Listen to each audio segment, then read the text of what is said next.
This is Matthew. And this is Doug. Representing Croyle Bros Bodybuilding. MB3. Finally back together, collabing, going to the gym. Gonna hit a back and bicep workout.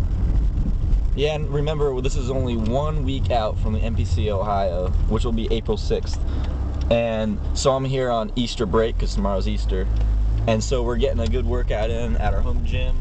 And so it's gonna be intense. I'm on pre-workout assault, just 1 serving. And he's going raw today with no pre-workout. I got nothing, because I forgot all my pre-workout at school. But we'll see what happens then. See who has the most energy. And then stick around at the end of the video for some posing updates, or maybe I'll make that a separate video. Alright, well, we're here at the gym, so we'll see you guys. And today we have a little topic on peak week, since we're only 1 week out from the show. And while we're talking about this, you're gonna see our back and bicep workout we just did 1 week out from the show, just earlier today. Pretty high volume, pretty high intensity, and we were able to collab and do it together at the gym, so that was nice.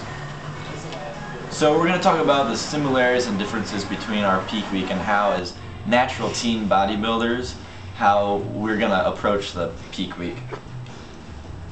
So for me, my calories are about 1900 throughout this whole cut. So I'm going to keep my calories around the same. And so as far as calories are about the same, but throughout the week, starting Sunday, which will be 6 days out, I'm going to have a little bit higher carbs, and the protein's about the same. So as the week progresses, I'm going to slowly lower my carb intake until it's at about a low carb day at maybe 180 by Friday.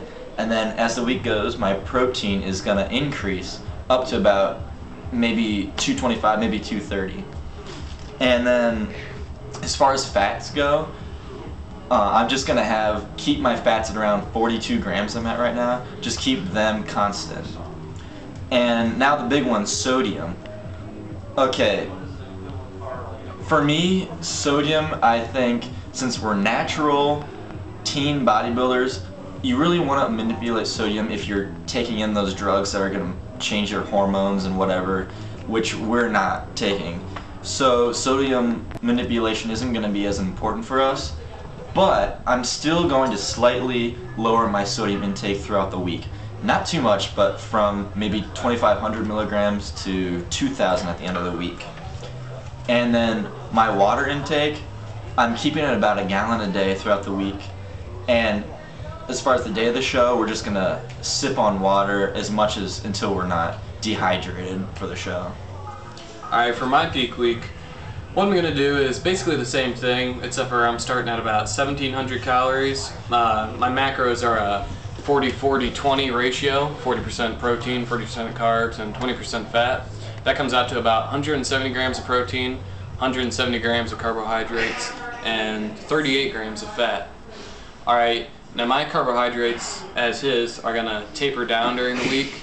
They're going to start at 170. And they're going to lower throughout the week leading up to the day of the show, which is the lowest carbohydrates on Friday. And then Saturday, we're going to start off the day with, I don't know, I still haven't completely figured it out, maybe a protein bar and then a banana. And we're going to get simple carbohydrates in there before we pump up backstage. My water intake, just like his, I'm not really going to change it because we don't have to manipulate it since we're natural athletes and we're not taking drug enhancing or performance enhancing drugs or anything like that. We're just natural, so we really don't have to mess with that. We don't need to mess with sodium too much either, although I will lower it a little bit and then take some sodium right before we go out there for vascularity. Yeah, my calories, like I said, it's going to go lower throughout the week along with my carbs tapering down, maybe increase the protein a little bit. And that's about it. I'm going to keep the workouts the same, keep the same intensity. Leading up to probably around Thursday, I'll have maybe a real light lower body workout. And then on Friday, maybe a really, really light upper body workout. Just hit everything a little bit, keep glycogen to the muscles, and then maybe hit a little bit of posing. Not too much. I don't want to be sore at all for the show. And then the next day, just pump up backstage and go out and pose. Yeah, and to hit on that, I forgot about my training schedule. As far as me, I'm actually near the beginning of the week. I'm gonna hit to hit the leg, for a full leg day. Not intense, but maybe 70% on like a Monday. And then on Tuesday, I'm gonna do all upper body, maybe 70% again.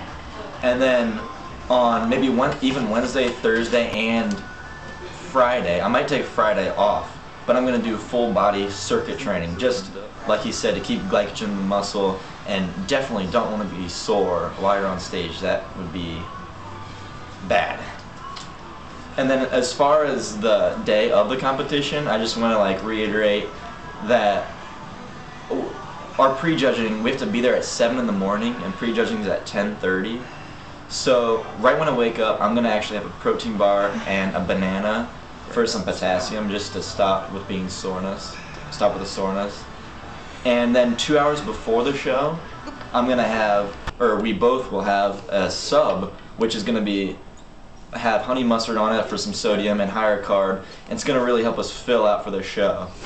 And then as far as leading up onto the prejudging, maybe a half hour before, we'll have a couple rice cakes for some quick carbs to, again, keep ourselves full for being on stage, keep the muscles as full as possible.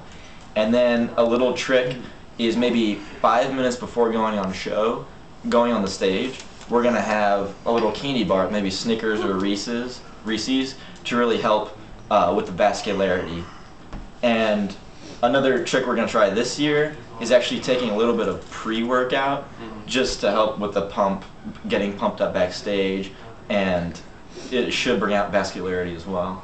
And remember guys, when you pump up backstage, you want to get some blood flowing into the muscles, but you don't want to get too pumped, because if you see in the gym, when you first start your workout and you get that blood flowing, it looks great. But then by the end of your workout, you might look and see, man, you don't really see any definition, it just goes away. And don't pump up your legs, because remember guys, that actually gives it the opposite effect and you lose definition. So guys, I hope you liked the video. Speaking of that, you can like the video, you can even throw down a comment or subscribe. So remember guys, there's always more coming, so stay tuned.